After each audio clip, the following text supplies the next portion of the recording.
A lot of people never try anything differently because they have been convinced by people in their lives that they value that they can't do it. They're living within the context of the opinions that other people have of them, the low expectations. You need to be patient with the process and not enthralled with the promise. You compromise the rehearsal time and bought the tuxedo for the recital. You want the accoutrements of success, and that's what's killing you. Now you look like something that you're not. Somebody say wrong focus.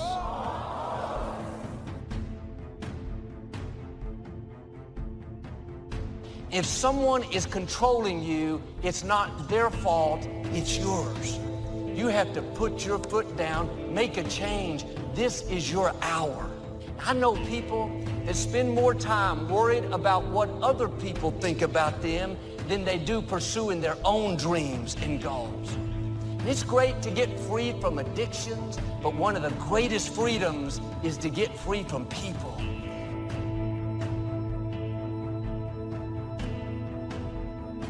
Many people doubt themselves because when they thought about doing something at some critical point in their lives, somebody they respected and honored, somebody they believed in, somebody that they loved, someone they trusted said, you can't do that. Most of the people who really ain't got it, they go out of their way to try and show people that they have it. The more you go out of your way to show me that you have it, you're confirming to me that you really don't got it. Because it's perception versus reality. Because you pulling up to the club in the nicest car don't mean you actually got gas money.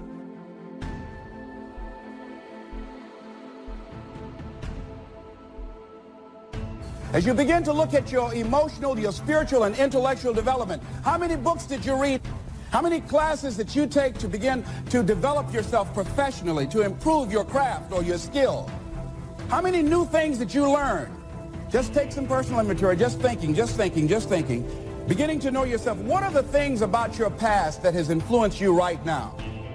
You see, a dream, when you get it, will encourage you. There's something about a dream that brings encouragement and joy to people's lives. It gives you excitement. It encourages you. The people who are discouraged are the people who don't have a dream. Because when you have a dream, it makes you get up in the morning. It makes you put your clothes on and go to work because you've got a dream, and a dream has the power to encourage you. You have not because you ask not. It didn't say you have not because your credit ain't straight. It simply say you have not because you ask not. But you don't ask because you ain't got that together.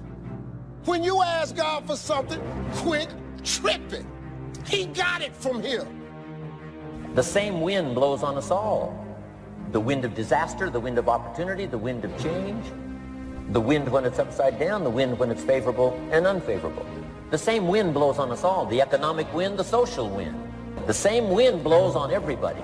The difference in where you arrive in 1 year, 3 years, 5 years, the difference in arrival is not the blowing of the wind, but the set of the sail.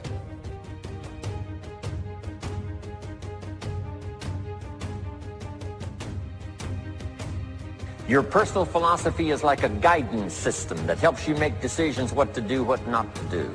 From the information you get and what you learn and what you know, we decide. Maybe your philosophy would have been 5 years ago never to attend seminars like this. You just didn't go. Now 5 years later, here you are. Something happened along the way, so now that little amendment in your philosophy, you now say, I'm going to regularly go, because it doesn't take but a few ideas to make a great difference in your income, personal life, social life, and all the rest. A change of mind, a change of idea. The more we learn, the more we know, the better we're able to make better decisions.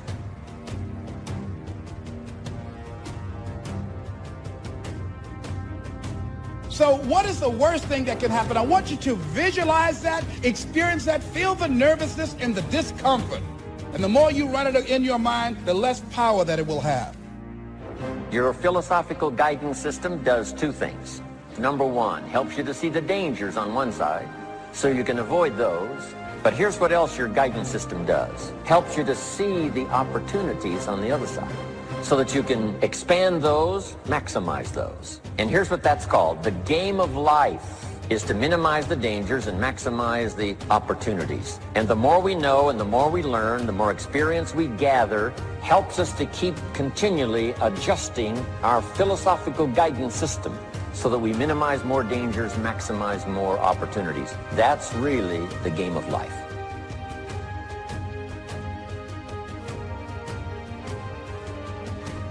Stop hanging out with people that make you look good by how little they know. And so you can condescend to them so that you can be a great fish in a small pond. Get around people who make you feel stupid because they stretch you. They make you grow. They make you read. They make you study. They stretch you.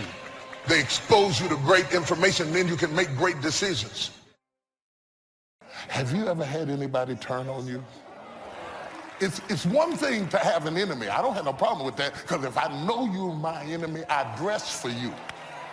I come in there prepared, because I already know you and me, we don't do each other.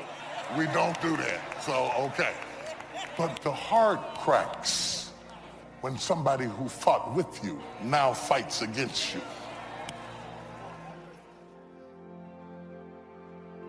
The future is actually the place where there is threat.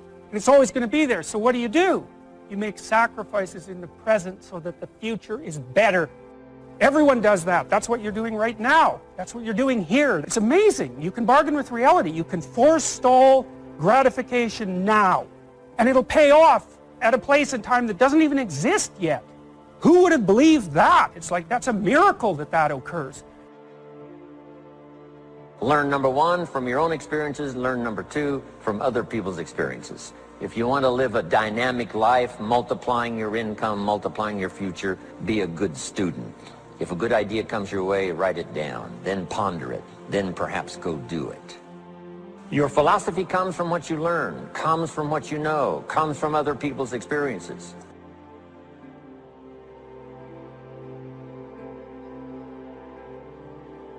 Every decision that you make has consequences, even the smallest decisions. Consequences are more important than decisions. Don't ever make a decision more important than a consequence, because decisions give birth to consequences. People normally say if you make a decision, you got to live with it. That is not true. You live with the consequences. When you are exposed to things, it gives you options. Options give you choices, and choices require decisions. It is critically important that you make this next step into sound decisions. Are you making yourself better? Or are you making yourself worse? Are you moving forward or are you moving back? Are you making progress or are you stagnating? Every little decision you make counts.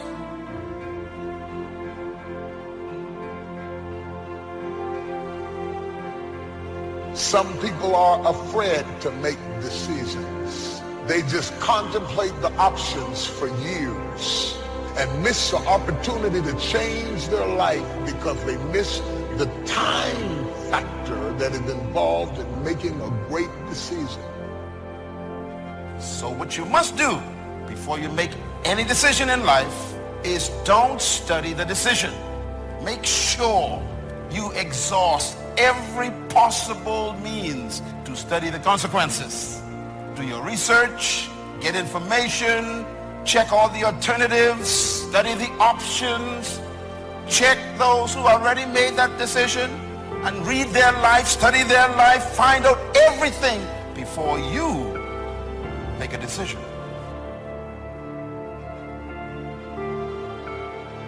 Deciding to decide, to act, is a major, major challenge for all of us. And there are things that happen to us along the way, experiences that we have that prevent us from working through the mental block of acting. And so what I want you to think about is, what is there that you know you need to do, but for some reason or another, you've been holding back? For some reason or another, you just have not been able to gather your nerves or be able to work through the procrastinating or putting it off or justifying or blaming. Some reason or another, you just haven't done it. I don't want to spend the second half of my life repeating the dumb stuff that I did in the first half of my life. Give me the grace, if you will. Give me the mercy, if you please, to make a good decision so that I can eat the fat of the land. I'm not stupid. I just made stupid decisions. I'm not bad. I just made bad decisions. I'm not weak. I just made weak decisions. There are a lot of things you think about you. It's not really you. It's your decisions. Being successful, y'all, is not a magic trick. You have to learn the principles of success. You can be successful at anything. You really can, man. I don't have no education. I'm telling you, God has an incredible life for you. All you gotta do is ask.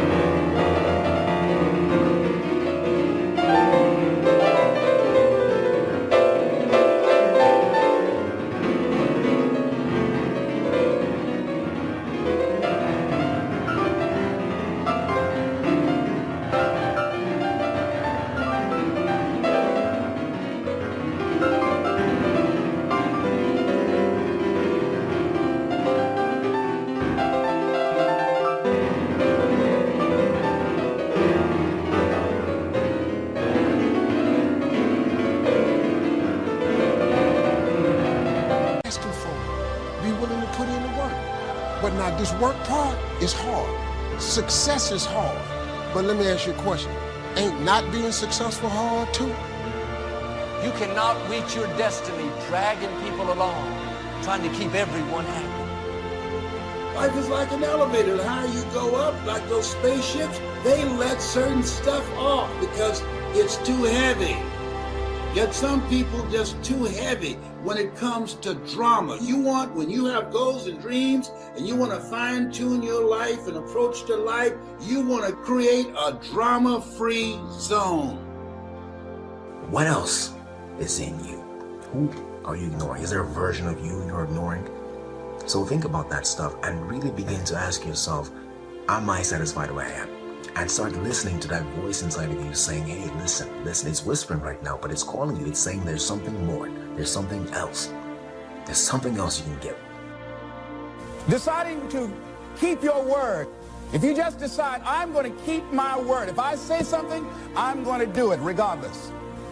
Being more considerate, more disciplined, being more adventurous. Find something that you can look at your life that you say, hey, I know I've got a problem in this area, being late. I need to take care of that. Procrastinating, I need to deal with that. For things to change, you have to change.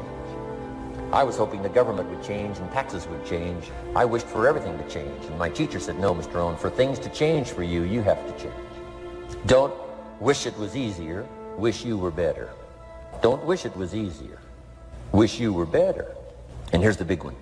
Don't wish for less problems, wish for more skills. You simply need more skills.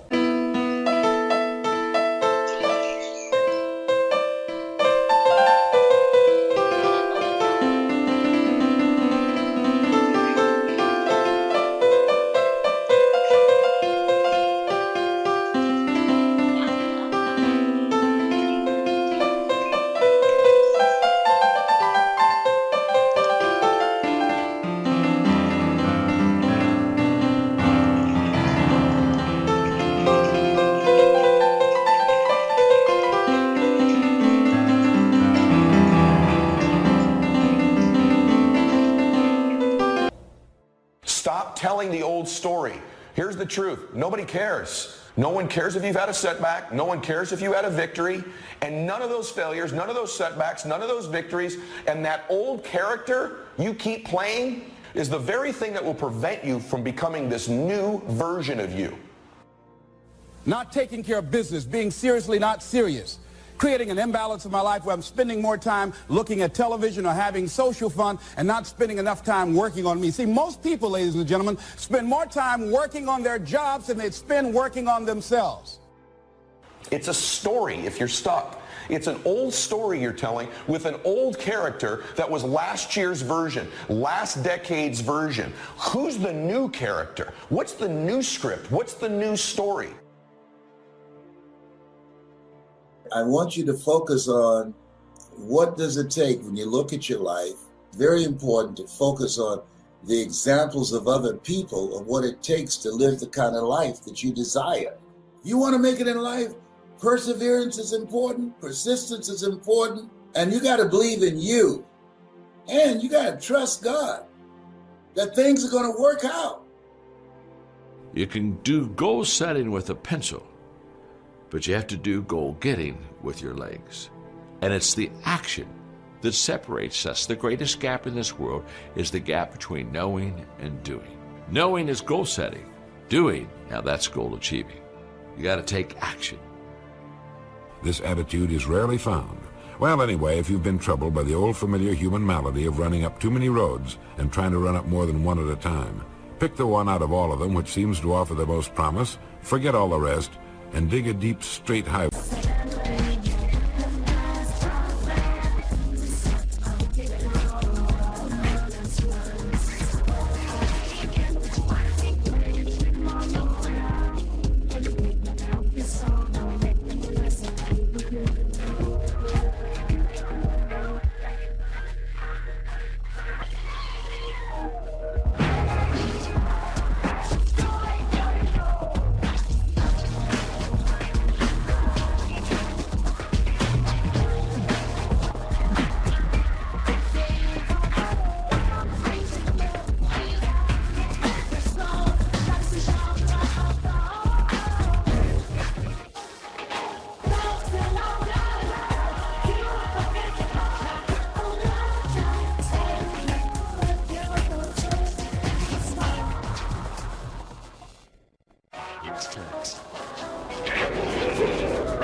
To your goal in life. You'll be amazed at how quickly it can be reached, and the time will pass anyway. A lot of people think that what's possible in their lives is strictly determined by where they came from and what happened to them. No, you have no idea how far you can go, how far you can stretch, how far you can reach. So you got to take that thing and hold on to that and figure out, well, how can I apply this into my life? You know, like take this might be the day mentality that everything comes together for me. You don't know what's possible in your life. You have no idea how far you can reach, how far you can stretch. You have no idea. The happiest people on earth are those who are emotionally involved in what they're doing.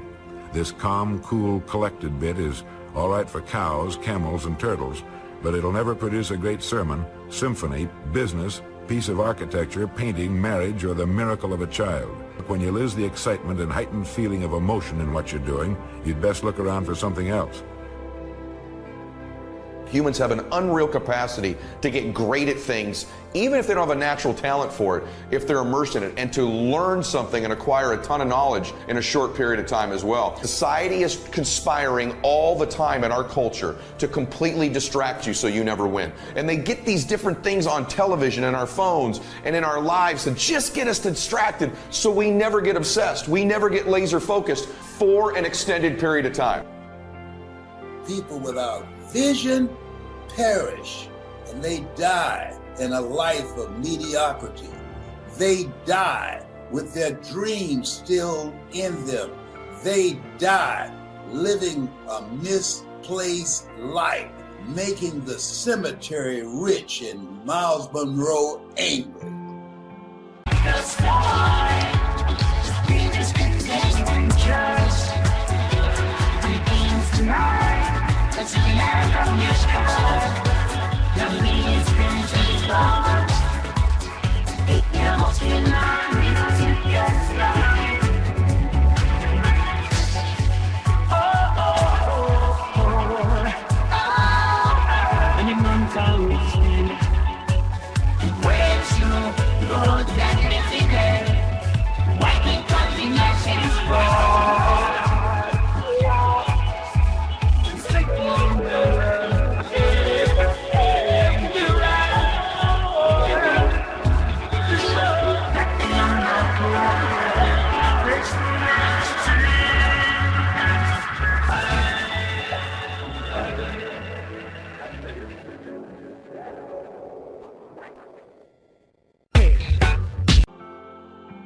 So for me, my brain's saying, that's it, right there. Move as fast as a rocket, Mel. I wanted to change my life. And I think most people that are miserable or that are really like dying to be great, we want to change. We want to live a better life. We want to create more for our families. We want to be happier. The desire is there. It's about how do you go from knowledge to action. If you do something often enough, a ratio will appear. Key phrase, if you do something often enough, a ratio will appear. It's amazing. In baseball, we call it batting in. If you talk to 10 people, one says yes. Now the ratio has begun. 1 out of 10. Here's something interesting about the law of averages. Once it starts, it tends to continue.